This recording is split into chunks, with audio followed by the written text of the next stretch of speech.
Donation लगता है। वो गांव के हैं, अच्छा। उनको वो चीज़ किसी का समझ नहीं है, जी। बट उन्होंने अब किसी से सुना तो उन्होंने मुझे कहा कि आप वहाँ पे जाओ, क्या फ़ी है क्या नहीं है वो चीज़ देखो। हाँ।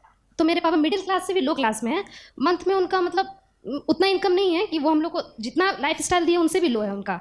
तो वो कहें वहाँ पे जाओ समझो, बट मैंने आपको गूगल पे रिव्यू पढ़ा, सारा कुछ गूगल पे देखा, यूट्यूब पे देखा, तो दृष्टि आईएएस का ये दिखा कि सर पता नहीं सारी मेरी बात अगर आपको गलत भी लगे, बट फिर भी मैं अपने लिए पूछना चाहूँगी आपसे कि यहाँ पे कहा जाता है कि हिंदी बैचेस के लिए दृष्टि आईएएस बेस्ट है अगर आप हिंदी के लिए जाते हो तो, बट अगर आप इंग्लिश के लिए जाते हो तो दृष्टि आईएएस सही नहीं है, आपको कुछ और देखना चाहिए। तो क्योंकि सर मेरे पापा बहुत मेहनत से पैसे देंगे, तो जाहिर सी बात है कि हम थोड़ा सा जानना चाहेंगे कि आपको जरूर जानना चाहिए, आपको पूरा हक है जानने का। और मैं तो आपसे ये कहूँगा जब क्लासेस शुरू होंगे ना, आप 7 दिन क्लास करके देखिए पहले।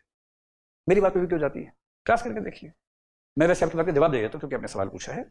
2021 तक 1999 से आपका जन्म कब हुआ? हाँ, तो आपके जन्म से 2 साल पहले से दृष्टि की शुरुआत हुई थी। तो 1999 से 2021 तक हमने केवल हिंदी माध्यम में ही पढ़ाया है। ठीक, क्यों पढ़ाया? इसके पीछे केवल एक भावनात्मक वजह है।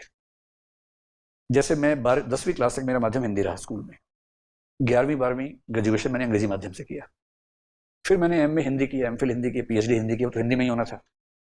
पर फिर मैंने MA sociology, MA mass communication, LLB और कुछ और चीज़ें की, मैनेजमेंट वगैरह, वो सब अंग्रेजी में किया। तो मैं दोनों भाषाओं में लगभग बराबर सहज हूँ।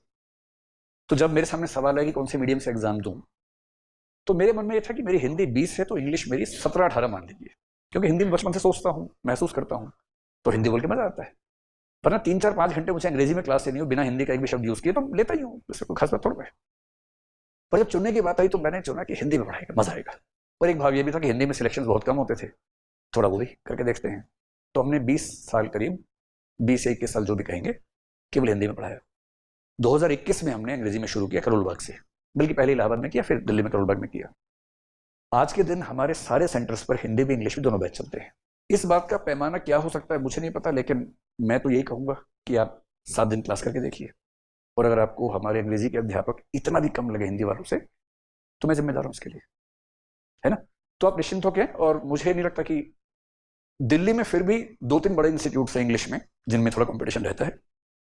हम दिल्ली में भी काफ़ी अच्छे स्टैंडिंग पे हैं, ये सब बताना मेरा मतलब ज़रूरी नहीं है। रांची में या बाकी शहरों में कोई तुलना करने का स्कोप भी आपको मिलने वाला है, तुलना भी नहीं कर पाएंगे आप। और मैं अंग्रेजी की बात कर रहा हूँ, मैं हिंदी की बात नहीं कर रहा हूँ, अंग्रेजी की बात कर रहा हूँ, तुलना भी नहीं कर पाएंगे।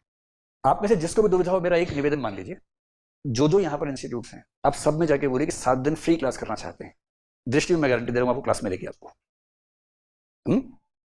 अलाउड नहीं है। देखिए, कोई अगर अलाउ नहीं कर रहा तो क्यों नहीं कर रहा आप समझ सकते हैं, उनको भय है। हमें पक्का पता है कि आप 7 दिन करेंगे तो आप कहीं जाएंगे ही नहीं, अब भय ही नहीं है। तो दृष्टि में आपको जो भी बैच करना हो, जरा भी दुविधा हो, पहले 7 दिन फ्री में क्लास कीजिए, कोई तनाव मत लीजिए। बाकी जगह भी जाके बोलिए कि मैं दृष्टि में 7 दिन क्लास कर ली है, आपके यहाँ भी करके देखना चाह रहे हैं, नाम आपका ज्यादा है वो देखना चाह रहे हैं, अगर क्लास दे करके देख लीजिए, फिर खुद फैसला कर लीजिए, सिंपल।